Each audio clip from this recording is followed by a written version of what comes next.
కమ్మటి తెలుగు కథలకు స్వాగతం. ఈరోజు మనం చెప్పుకోబోయే కథ గ్రంథాలయం వీధి. రచన ఎం వెంకటేశ్వరరావు గారు. కథ మొదలు పెడదాం. బెజవాడికి సమీపంలో ఉన్న ఆ మారుమూల గ్రామంలో ఓ వీధిలో ఉన్న ఆ ఇంటికి అప్పటి వరకు యజమాని అయిన పార్వతమ్మ కాలం చేసి 14 రోజులైంది. ఆ రోజుల్లో ఆమె భర్త గంగాధరం ఉపాధ్యాయుడిగా ఆ ఊరు వచ్చి ఇల్లు కట్టుకుని స్థిరపడ్డాడు. వాళ్ళకి 2 పిల్లలు. పెద్దవాడు సూర్యం, అతని భార్య అరుణ. ఇద్దరు అమెరికాలో ఉద్యోగస్తులు. వీళ్ళకి 2 పిల్లలు, ఒక అమ్మాయి, ఒక అబ్బాయి. చిన్నవాడు శేఖర్, అతని భార్య కవిత. వీళ్ళకి 2 ఆడపిల్లలు. సింగపూర్లో ఉంటారు. గంగాధర్ మరణించి 10 ఏళ్ళు అవుతోంది. కొడుకులు తమ దగ్గరికి రమ్మని పార్వతమ్మని బలవంత పెట్టినా ఉన్న ఊర్లోనే సొంత ఇంట్లో ఒంటరిగా ఉంటోంది. పార్వతమ్మ చేసిన పూజల వల్లనో ఆమె నిష్కామత్వం వల్లనో ఏమాత్రం అనారోగ్యం అసౌకర్యం లేకుండానే నిద్రలోనే శివైక్యం పొందింది. అదే ఊర్లో ఉన్న దూరపు బంధువు భాస్కరం పార్వతమ్మ పార్థివ దేహాన్ని ఆమె కొడుకులు వచ్చేదాకా భద్రపరిచాడు. కొడుకులిద్దరూ 3వ రోజు సాయంత్రానికి భార్యలతో వచ్చారు. 13 రోజులు తల్లి కర్మకాండలు శ్రద్ధగా చేశారు. బంధువులు ఆ రోజు సాయంత్రం వెళ్ళిపోయారు. 14వ రోజు మధ్యాహ్నం హాల్లో టీవీలో క్రికెట్ చూస్తున్నాడు శేఖర్. అతని భార్య కవిత వచ్చి ముఖ్యమైన పనులన్నీ వదిలేసి ఇప్పుడు మ్యాచ్ చూడడం అవసరమా అంటూ భర్త చేతిలో ఉన్న రిమోట్ తీసుకొని టీవీ ఆఫ్ చేసింది. ఏంటి కవిత, ఇప్పుడు నేనేం చెయ్యాలి అన్నాడు చిరాగ్గా. అలా అంటారేంటండి? ఇల్లు విషయం, బంగారం సంగతి బావగారితో మాట్లాడి తేల్చండి. అసలే రాజధాని దగ్గర ప్రాంతం మనది. ధరలు బాగా పెరిగాయట. మనకి 2 ఆడపిల్లలే. చీటికి మాటికి రావడానికి వీలు పడని ఉద్యోగం మీది. కాబట్టి ఈ విషయాలు ఇప్పుడు తేల్చుకొని వెళ్ళడమే సరైన పని. లేవండి అనేసి లోపలికి వెళ్ళింది.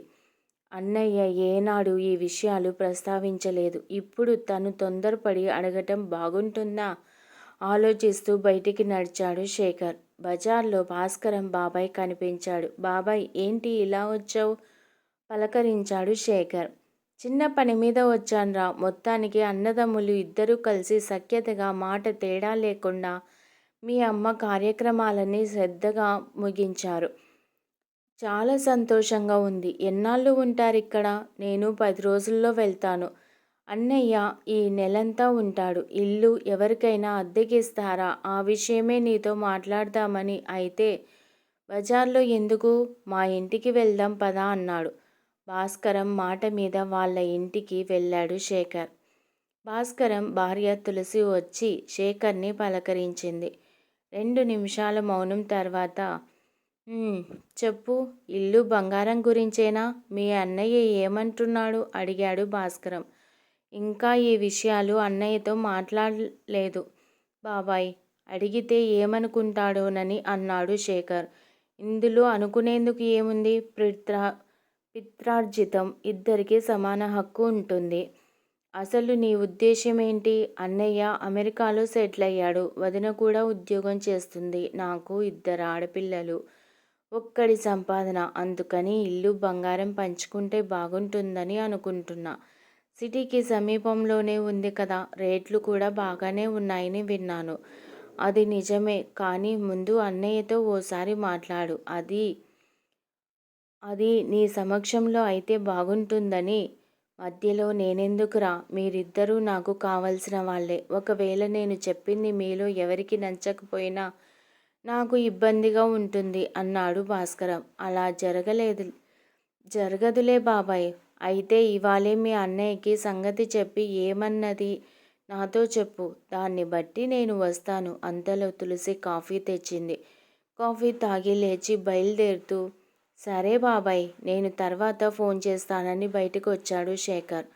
ఆ రోజు రాత్రి అన్నయ్యతో మాట్లాడతామనుకున్నాడు. కానీ రాత్రి భోజనాలయ్యాక బాల్యపు సంగతులు, తల్లిదండ్రుల ముచ్చట్లు సూర్యం చెబుతుంటే తాను చెబుదామనుకున్న అసలు విషయాన్ని మర్చిపోయి శేఖర్ కూడా జ్ఞాపకాలను పంచుకున్నాడు. వేకువజాము 3 గంటలు. పెంపుడు కుక్క అరుపుకి సూర్యానికి మెలకువ వచ్చింది. తలుపు తీసి వసారాలోకి వచ్చి బల్ల మీద కూర్చున్నాడు ఏదో ఆలోచిస్తూ. 1 గంట తర్వాత శేఖర్ లేచాడు.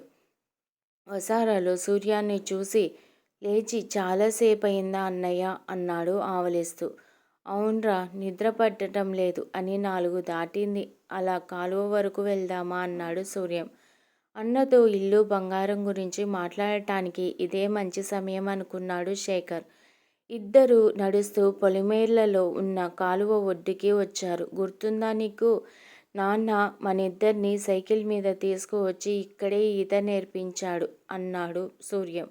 ఎందుకు లేదు? నాకు ఈతంటే ఉన్న భయాన్ని పోగొట్టడానికి రోజూ తీసుకొచ్చేవాడు.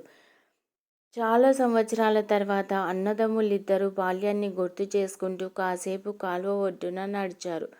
పారుతున్న నీళ్ళల్లో దిగి ఈత కొట్టారు. సూర్యోదయం మొదలయ్యే ఛాయలు కనిపించడంతో ఇద్దరూ ఇంటికి బయలుదేరారు. దారిలో అన్నయ్య నువ్వేమీ అనుకోనంటే అని తన మనసులో అనుకుంటున్న సంగతి చెప్పాడు. దాంతోపాటే క్రితం రోజు భాస్కరం బాబాయి వాళ్ళింటికి వెళ్ళిన సంగతి వివరించాడు. సూర్యం మౌనంగా విని సరే రమ్మను అన్నాడు. ఆ రోజు మధ్యాహ్నం భోజనాలయ్యాక భాస్కరం వచ్చాడు. కాసేపు పిచ్చాపాటి అయ్యాక భాస్కరం అసలు సంభాషణ మొదలు పెడుతూ ఎన్నాళ్ళుంటార్రా అన్నాడు. నేను ఈ నెలాఖరు వరకు ఉంటాను బాబాయ్. తమ్ముడు 10 రోజుల్లో వెళ్తాడు. మరైతే ఇంటిని ఏం చేద్దాం అనుకుంటున్నారు? ఎవరికైనా అద్దెకు ఇస్తారా? ఇంకా ఏమీ అనుకోలేదు. అమ్మితే మంచి రేటు వస్తుందని పొద్దున తమ్ముడు చెప్పాడు. మరి నువ్వేమంటావ్? అదే నిన్ను అడుగుతున్నాను. నీ అభిప్రాయం చెప్పు బాబాయ్ అన్నాడు సూర్యం. మీ శ్రేయోభిలాషిగా చెప్తున్నాను. మనది అనేది ఒకటుంటేనే ఎప్పుడైనా పుట్టి పెరిగిన ఊరు, మనవాళ్ళు అనే ఆప్యాయతలు రాకపోకలు ఉంటాయి. కాదు అమ్మేసుకుంటామంటే మీ ఇష్టం. ఊరంటే మీ అమ్మా నాన్నలు ఒక్కళ్ళే కాదుగా. చిన్నప్పటి నుంచి మీకు తెలిసిన వాళ్ళు, కలిసి పెరిగిన వాళ్ళు, కలిసి చదువుకున్న వాళ్ళు, బంధువులు అంతా మీ వాళ్ళే అన్నాడు భాస్కరం దీర్ఘశ్వాస తర్వాత.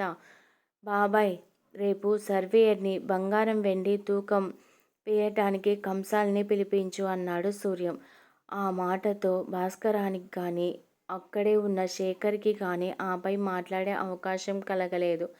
సాయంత్రం ఇంటి ముందు అరుగు మీద కూర్చొని కృష్ణతో మాట్లాడుతున్నాడు సూర్యం. లోపల శేఖర్తో మంచి పని చేశారు. ఏదీ తేల్చుకోకుండా ముసుగులో గుద్దులాట ఎందుకు? ఇదే మంచిది అంది కవిత. అన్నయ్య ఏమైనా అనుకున్నాడో ఏమో. ఇన్నేళ్ల బట్టి లేని పంపకాలు ఇప్పుడు ఎందుకంటే నువ్వు వినవు. నిమిషానికోసారి మీ నాన్నతో మాట్లాడిస్తావు. అమ్మ పోయి నెల కూడా తిరక్కముందే ఇల్లు బంగారం అమ్ముకుని తెగదెంపులు చేసుకోవాలా? ఎందుకింత తొందరపడుతున్నావో అర్థం కావట్లేదు అన్నాడు శేఖర్ అసహనంగా. మరుసటి రోజు ఉదయాన్నే 2 మనుషులు వచ్చారు. వాళ్లతో అటక మీద ఉన్న ఇత్తడి గుండిగలు, గంగాలాలు, బస్తాల్లో కట్టిపెట్టిన ఇతర సామాన్లు కిందికి దింపించాడు సూర్యం. ఇంకా ఏమైనా ఉన్నాయా? ఇంకో 3 మూటలు ఉన్నాయండి. వాటిని దించండి. వాటిల్లో తండ్రి ఎంతో ఇష్టపడి సేకరించిన విలువైన పుస్తకాలున్నాయి. వాటిని పిల్లల కంటే భద్రంగా చూసుకునేవాడాయన. తండ్రి గుర్తొచ్చి శేఖర్ మనసు భారమైంది. లోపల ఏదో కలవరం. శేఖర్, రారా వీటన్నిటికీ లిస్టు రాద్దాం అంటూ సూర్యం పిలిచేసరికి తప్పు చేశానన్న న్యూనతతో సతమతమవుతున్న శేఖర్ మౌనంగా వచ్చి కూర్చున్నాడు. అరుణ, కవిత మీరు కూడా రండి. తర్వాత అన్యాయం జరిగిందన్న భావన ఎవరి మనసుల్లోనూ ఉండకూడదు అన్నాడు సూర్యం. వాళ్ళు వచ్చి నిలబడ్డారు. ఇత్తడి సామాన్లు అన్నీ 2 భాగాలు చేస్తూ. చూశావా అమ్మా నాన్న ఇటువంటి పరిస్థితిని ముందే ఊహించి ఉంటారేమో. అందుకే ప్రతి వస్తువు 2 కొన్నారు అని ఉన్న సామాన్ల లిస్టు తయారు చేశాడు సూర్యం. ఒక్కటే ఉన్న కొన్ని సామాన్లు పక్కన పెట్టి వాటికి లిస్టు రాశాడు.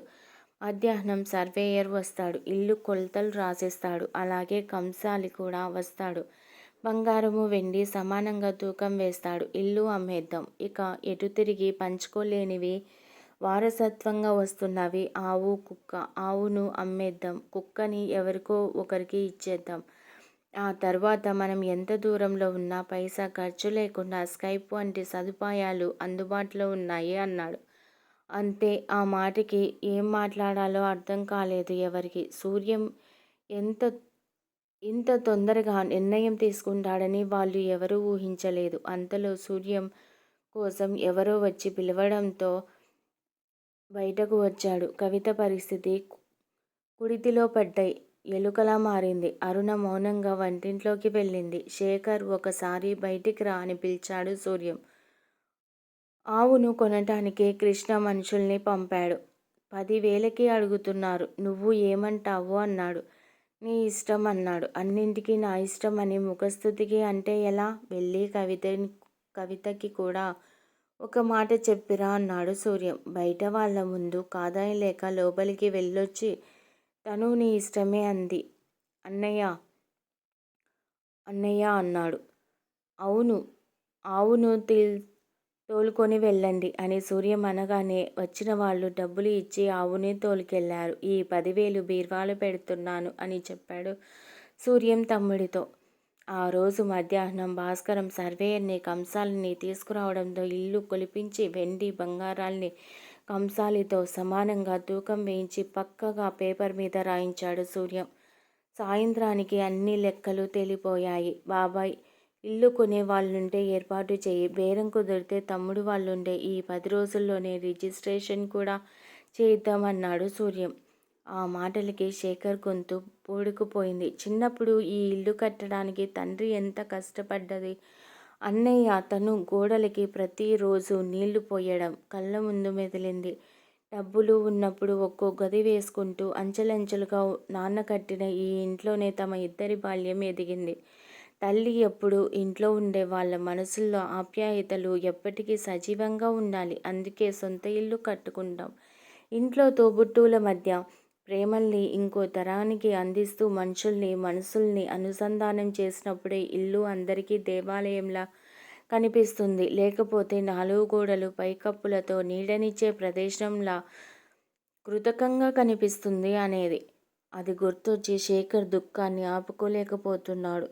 భార్య మాటలు విని తొందరపడటం వల్ల తన కుటుంబం శాశ్వతంగా ఏం కోల్పోబోతున్నది అవగతమవుతుంది.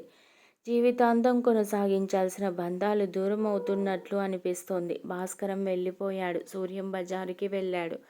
2 రోజుల్లో తారుమారైన పరిస్థితులకు తనే కారణమనే భావనతో శేఖర్ కుమిలిపోతున్నాడు. వసారాలో బల్లమీద స్థాణువులా కూర్చున్నాడు. కవిత అతని దగ్గరికి వస్తూ మా నాన్న ఫోన్ చేశారు మాట్లాడండి అంది. వద్దు, నేను ఇప్పుడు మాట్లాడే పరిస్థితిలో లేను, నువ్వే మాట్లాడు అని కవిత ఏదైనా కోల్పోవడానికి క్షణం సేపు పట్టదు, కానీ ఏర్పరచుకోవడానికి మాత్రం ఓ జీవితకాలం సరిపోదు అన్నాడు.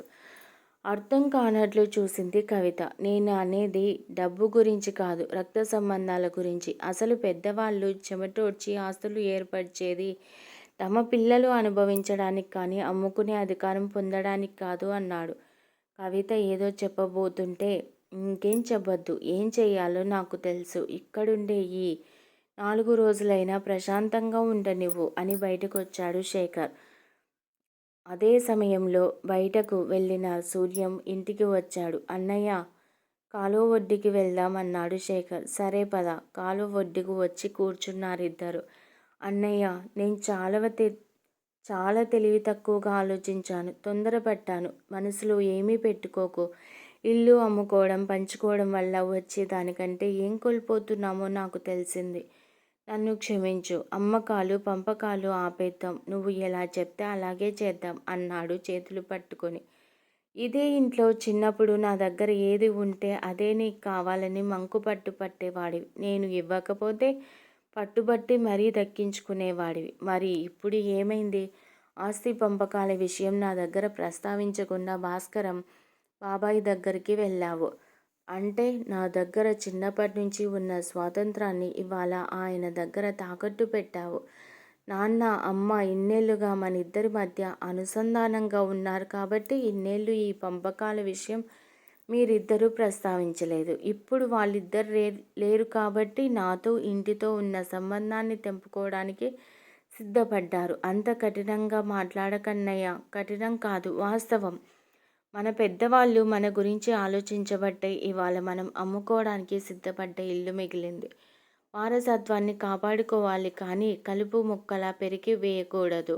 అమ్ముకోవడం అంటే తెంపుకోవడమే. నీ భావాలు, నా భావాలు వేరైనంత మాత్రాన రక్త సంబంధం మారదుగా.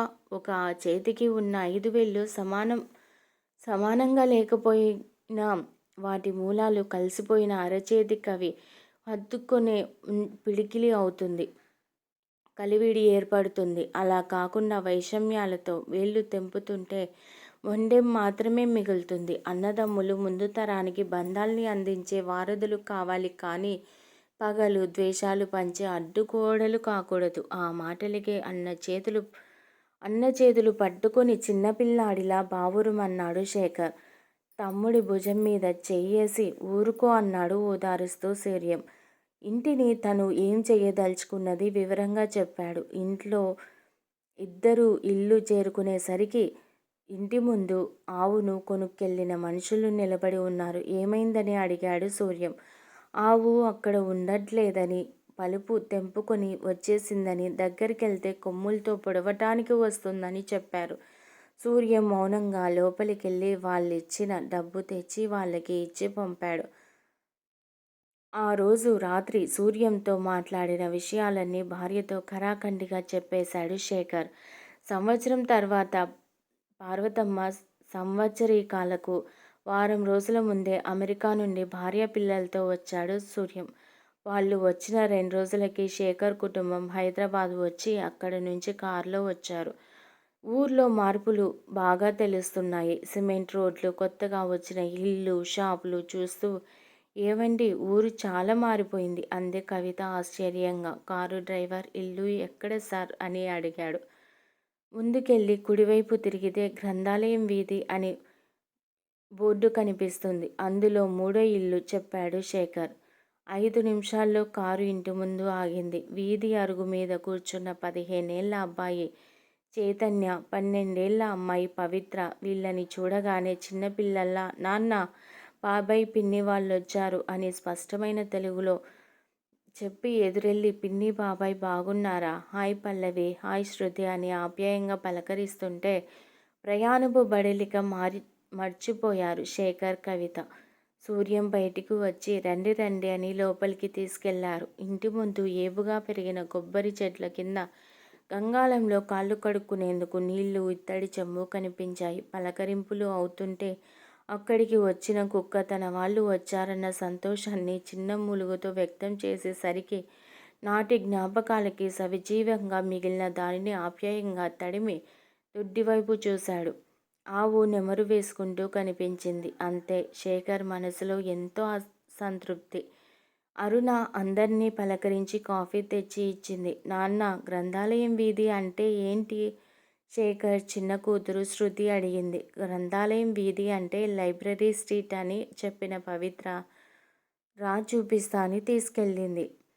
కవిత ఇంట్లోకి వచ్చిన కొత్త ఫర్నిచర్, పెద్ద ఫ్రిడ్జ్, 2 గదుల్లో ఏసీలు, ఇంటి చుట్టూ ప్రహరీ గోడ చూసి ఇప్పుడు ఇల్లు చాలా బాగుందక్కా అంది. అవును అంటూ నవ్వింది అరుణ.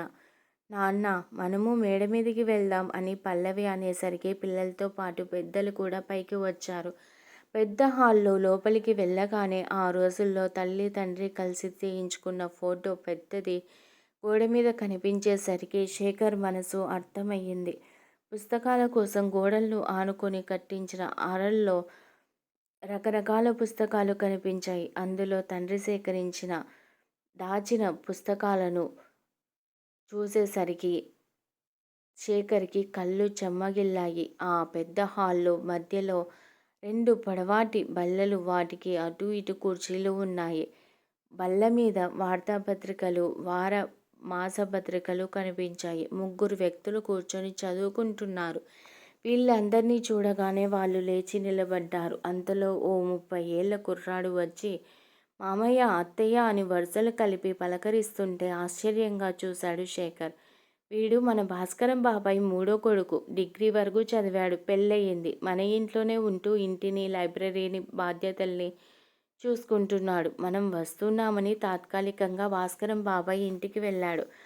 అన్నయ్య, చాలా మంచి పని చేశావు. అమ్మా నాన్నల్ని సజీవుల్ని చేసి మాకే కాదు మన పిల్లలకి విలువలు నేర్పించావు.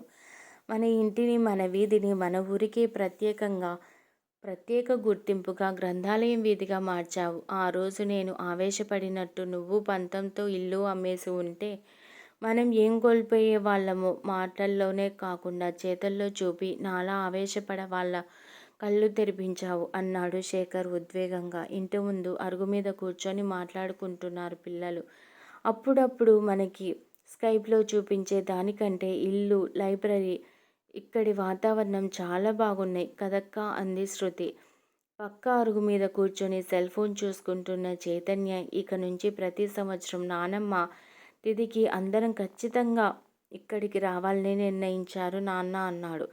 ఆ మాటలు విన్న శేఖర్కి కుటుంబ అనుబంధాల్ని ఒక తరం నుంచి మరో తరానికి తీసుకువెళ్ళే సారథులు అన్నదమ్ముళ్ళే. వాళ్ళ మధ్య ఉండే ఐకమత్యం వల్లే సంస్కృతి, సాంప్రదాయాలు, మానవ సంబంధాలు, విలువలు ముందు తరాలకు అందుతాయి అని ఎప్పుడో తండ్రి చెప్పిన మాటలు గుర్తొచ్చాయి.